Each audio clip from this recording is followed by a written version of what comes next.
Hello everyone, welcome to This Week in Stupid for the... Nah, just kidding, y'all. Hello everybody, I am the Dark Conservatarian, and I am back with another Strike Force editorial.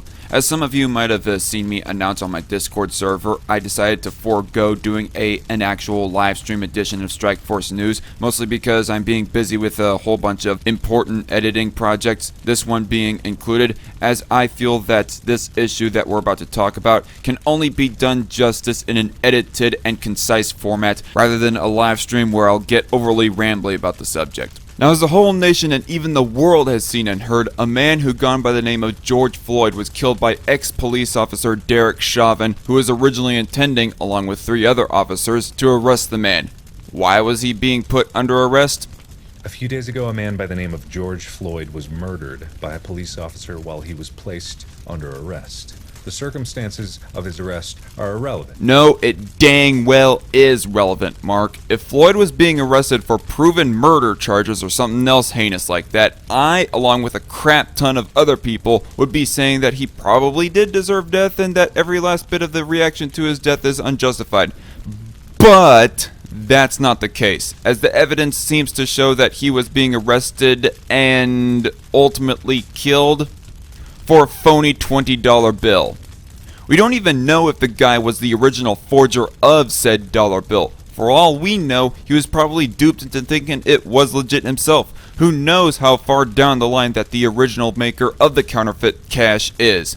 So now knowing what the attempted arrest was for, and not knowing as to whether Mr. Floyd was even maliciously essentially committing theft or was completely ignorant in what he was doing, I can say myself that his death was wholesale, unwarranted, and the 4 officers should face punishment, Chauvin's being extra severe. And you, my audience, know as to how I don't typically throw around accusations of racism around so flagrantly, but in my research, it is safe to say that Chauvin is a racist, as I've found out that he gets along with Latinos, funnily enough, but doesn't feel so comfortable around black people. Makes one think, doesn't it?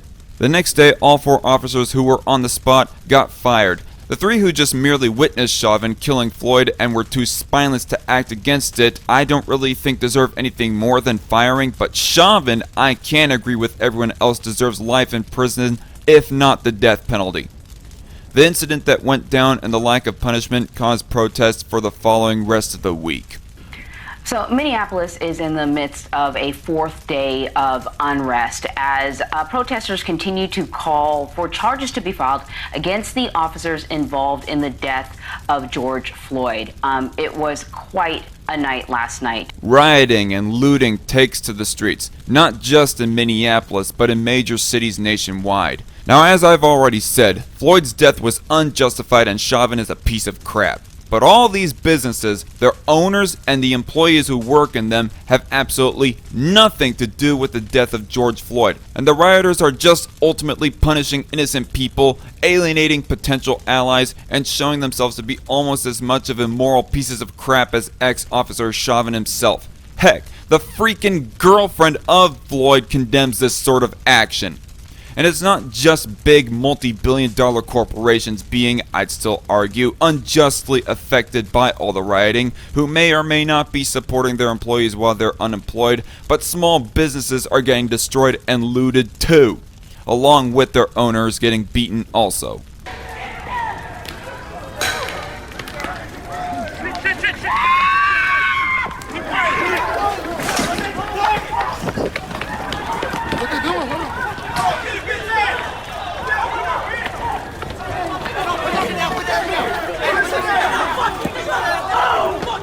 The totally ironic thing about these riots that are being done in the name of black oppression is that they're causing black oppression, as seen by Guns N' Roses boutique owner from Dallas, Texas here, I never caught her name, and KB Balla, who was trying to start up his own sports bar. Today we found core boy Balla, who invested his life savings into opening this sports bar, cleaning up.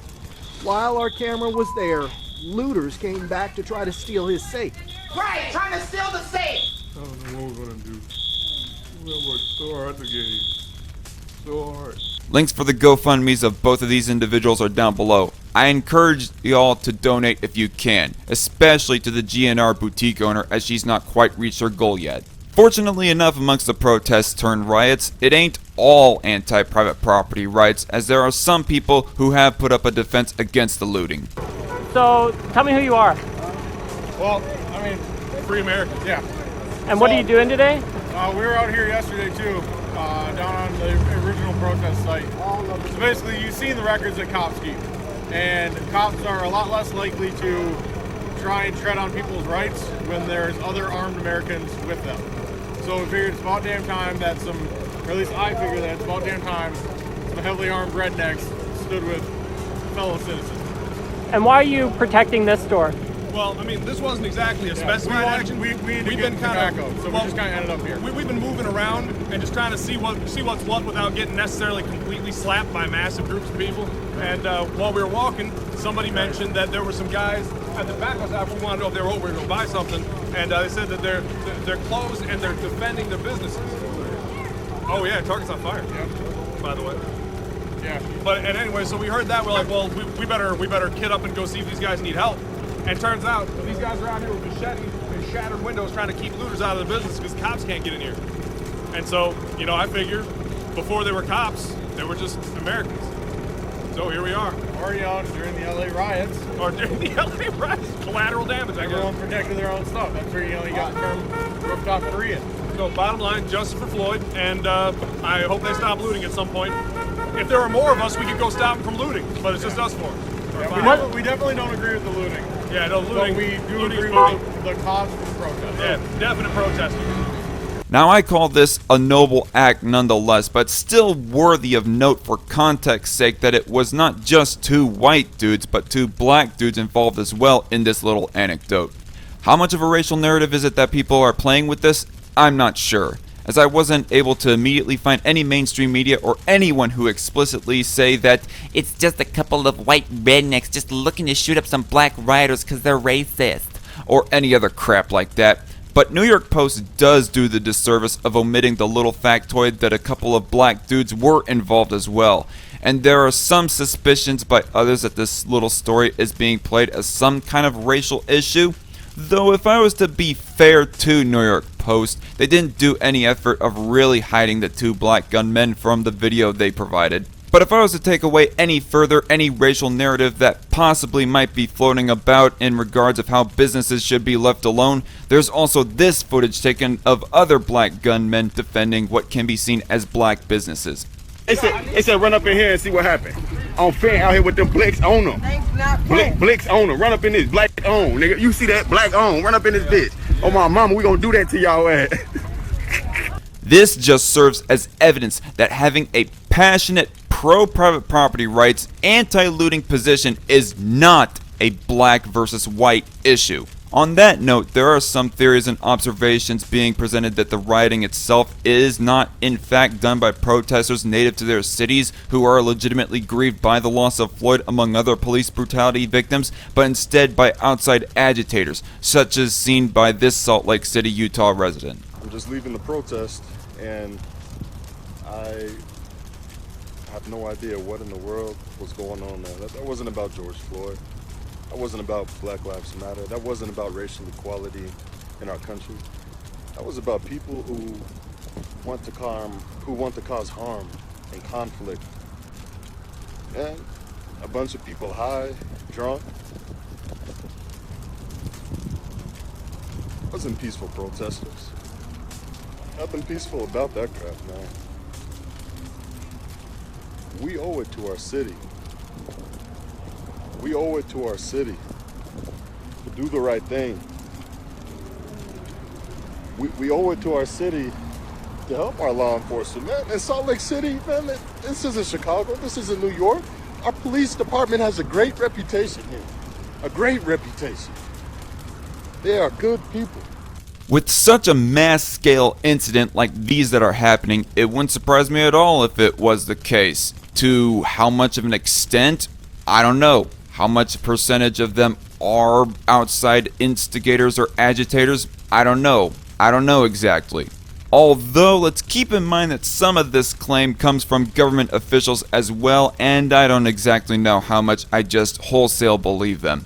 And for extra context, it seems that some people who were arrested over the riots were from Minnesota, in fact. In spite of the probability that some of these riots and looting are being instigated by people who are not protesters of Floyd, it's still worthy of speaking out against the riots and for the innocent people being harmed because, for one, there are still plenty of people, outragingly enough, supporting the rioting and looting itself to the point that it's even destroying friendships. And two, just because somebody else unassociated starts looting doesn't mean that hundreds of Floyd protesters should follow suit. If there is any silver lining to all this, however, it's that in spite of the rioting, there's still those who have cleaned up after the rioters. So that is evidence that there is still a portion of the Floyd protesters that have respect for innocent people's private property and business rights, as opposed to the rioters and riot supporters.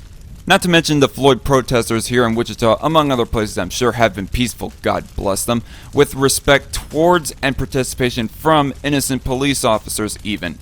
This is probably why I'm proud to live in Wichita.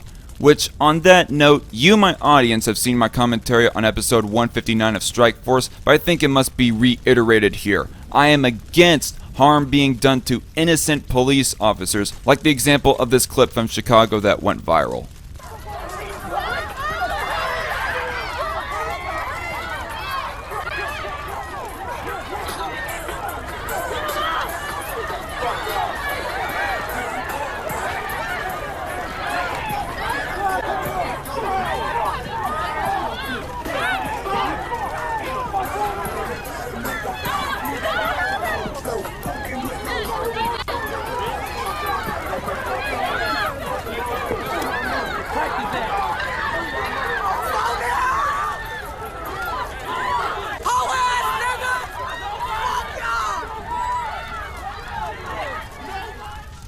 And by innocent, I'm meaning cops who haven't done any significant physical harm to or trampled on the constitutional rights of innocent citizens. See, these particular protesters get it.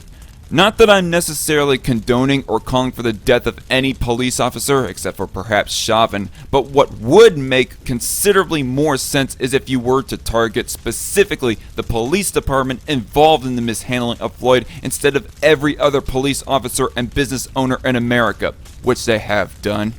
Protesters took to the Minneapolis Police Department's 3rd precinct. They set it on fire. That is where the officers worked.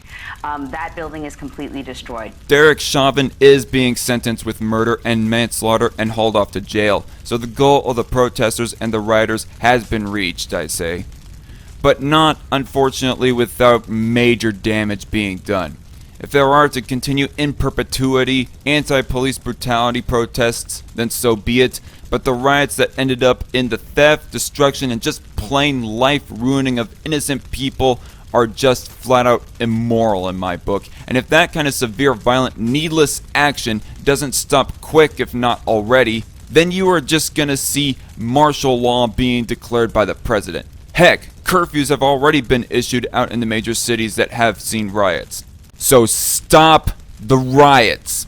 On that note, let me end you off with this clip that I think is from the LA riots in the 90s to show my condolences to business owners suffering from all this crap, regardless of race. Come on, Carl. I work too hard for this. You don't even understand nothing. Come on. It's not right. It's not right. It's not right what y'all doing. I came from the ghetto too, same as all of you did. Y'all need to listen. But you know, y'all messed up my business. And you call it black power. You mad at the white man? Why destroy my business? Why destroy my truck? Why steal my computer? I'm trying to make it. Could you understand that? Did y'all see it? I'm trying to make it. Hope you guys enjoyed this video. It took some real effort to make, but it had to be made as soon as I could. Please check out the links below for the news sources, read them for yourself. GoFundMe's, please donate to those people. For my Twitter account, go follow that. Subscribe page that may or may not be approved of yet. And my secondary YouTube channel, DarkCon Entertainment. Go subscribe to that, please. And if you did like this video, please hit that thumbs up button down below. Want to see more content like this? Hit the subscribe button and hit the bell icon and select all if you want to keep notified of my content. And comment down below giving your 2 cents on this controversial issue. Hope to see you all later. Good night and God bless.